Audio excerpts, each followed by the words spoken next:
You read that it fell. Ignore my glitter packaging. I come packing crafting. Hello, and thank you so much for joining me here on SewStitchHex. I'm Macadamia, and today I just wanted to do a cute little video where I talked about this cute idea that I had about the benefits of modern worship of Eris. So if you don't know, Eris is the Greek goddess of chaos, strife, and discord. Her main symbols are apples. Her main color is black, gold, gray. And in Rome, she would be known as Discordia. And the kind of a very popular story of Eris would be the start of the battle, well, what inspired the Battle of Troy, essentially. Because she decides to write to the fairest of them all, which is kind of like Callisti, or something like that. I don't know, Callisti? Am I saying it right?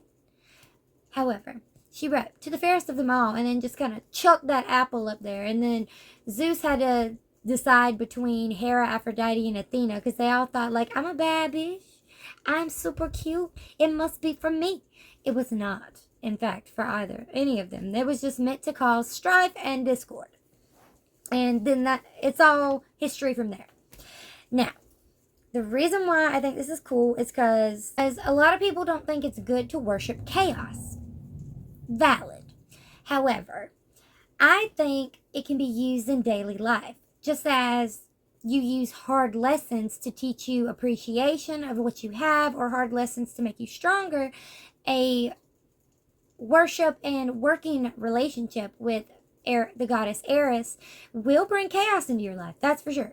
However, it can encourage you to go against the grain, to be yourself, to fight injustice, and not to just back down when someone comes up against you. Because, Eris, every argument ended and began with Eris because she is strife and discord. So you can't argue without her, obviously. So using her, yes, you might be argumentative. You might be kind of disorganized or chaotic. I'm always chaotic anyway, so whatever. But as the daughter of Nyx, or Zeus and Hera, depending on your mythos translation that you're going with, Eris is very heavy on feelings. Things like stress, chaos, and disorganization. And by worshiping her, you encourage yourself to recognize when you are feeling chaotic, when you are feeling stressed, when you are feeling disorganized. And it kind of makes it more of an impartial or fickle and inconsistent. Kind of in either way. It can get you to feel kind of maybe like a trickster, or make you feel overly like hysterical in a way. And that's if you are really channeling your inner like chaos goddess. However, I think that the worship of this deity would bring you to more of a self-awareness. It's bringing you to be self-aware by embracing the insanity that lies around you. By focusing on the insanity, you find a way to embrace the calm in the storm. And by making the world a little more chaotic, because I'm one of those people where no matter where I go, chaos will ensue, even if I have nothing to do. I'm just sitting enjoying my peace and quiet, and then suddenly, explosion of chaos. And that's fine. You can be a chaos goblin that brings chaos and activity and insanity. And how many times will I say the word chaos in this video? Wherever you go. And that's fine. Maybe you are very hot-headed and inspire debates, which is in a way very beneficial because you are inspiring people to be confident in their beliefs. You are inspiring people to be loud and proud and to stand up for their beliefs. You're inspiring them to form opinions and not just go with the crowd. And that is good because we don't want a bunch of people who have the same exact opinion. We want variety. Variety is a fabulous tea, and it's one I love to drink. Why do you think I read so much crazy stuff? So, just a little bit about Our Lady, the very beautiful. So, Eris surfaced in early Greece. She at first would appear as a very tiny, itty-bitty little statue dwarfed by even children. And it was the idea that just like Strife, it grows with time. And so she would go from being this tiny little one to being this monster kind of a size, like big. And funny enough, in instances like that, when she would be this monstrous size, that's when you would have instances of war and of great conflict, as she would be a great companion to brother Eris, the god of war, as we know. And when bravery of battle, strength, and courage were gone, strife and misery would always remain. Although I want to point out something I did find in my study, because this was kind of like an interesting idea when I studied, because there are a lot of minor gods and goddesses that never get spoken about ever, and I love those. Homer made no distinction between Eris, strife, and Ino, bloodshed. Ino was the sacker of cities, or the heart, and then there was the hard-hearted Eris.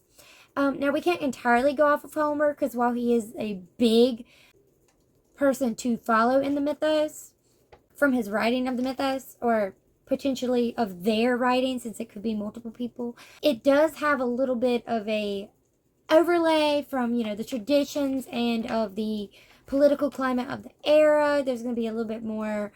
There's a great argument for the patriarchy kind of masculine taking over and putting down the female, which is why the women are always arguing with each other over petty things.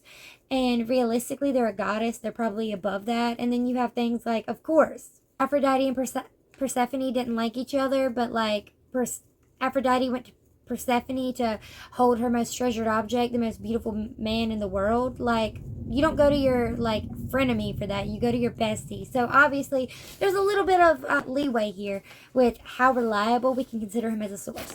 My tangent is over, but continuing on after the argument here, the idea, without breaking up whether or not strife counts separately, Eris is about outdoing one's neighbor, because that's beneficial. To outdo, to grow, to be competitive, this argumentative nature. It is very competitive, but it works. And it can inspire you to battle your own bad habits, or to strive to achieve more in your daily life, your job, your ambitions, any other thing that you want to do. It can push you to do more, because now you have a kind of like a fight to you. And it makes you a little feisty. Another cute little thing I just want to mention is that she has a xiphus, which is a one-hand, double-edged short sword, and that's like her weapon of choice, which I thought was pretty cool. But the benefits of modern worship with Eris. Being the goddess of chaos, strife, and discord, you're going to think that it's not a good thing to work with her. But we shouldn't abandon the deities of the darker aspects. Even if you aren't worshiping them to practice what they do, you can worship them just to see the darkness that they have and appreciate it, or be thankful that it's not coming at you. You worship death not because you want to die, and hopefully not because you want to hurt anybody, but you would practice the worship of death deities to show an appreciation for the dead, to show an appreciation for those that have passed on, to show an appreciation of where you're going to be one day. And it's similar with this. You're showing an understanding that to have balance, you must have chaos. And to worship chaos is to understand that not all balance is present. You're going to have instances of chaos. And to understand to find the calm in the storm, or to find the storm calming, is very beneficial when we're in such a chaotic world. And so I personally think it's very beneficial to at least introduce Eris into your daily worship, just to bring about the ideas of finding peace in disorganization, because Eris would be at peace in a place that is in ruin and destroyed. She doesn't have to be. She can be in a clean spot. There is balance in places. But as someone who is imbalanced, and someone that is chaotic and ready to fight, she can find peace in any situation. And this inspires you to find peace where there is none. Find peace and balance in arguments and in fights and in loud, turbulent areas that you would typically not be at your most pleasant. It's another way to remind yourself to find the zen by embracing the insane. I don't know if that makes perfect sense or if anyone else likes it. A lot of the stuff with worship of Eris on a modern level is mostly more of the most you can find is Discordianism. The current practice of the religion that's closest to the worship of Eris is Discordianism, which you can kind of find a Reddit that has, and there's a couple of books.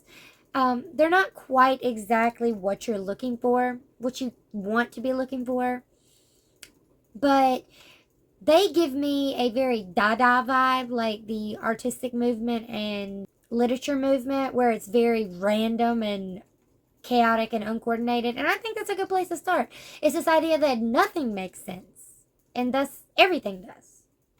It's very separate.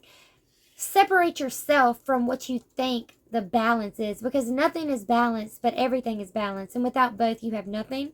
It's a crazy idea, and I love it. So if you want to incorporate Eris into your daily worship, or if you already do, please let me know down below. Give me some inspo if you want.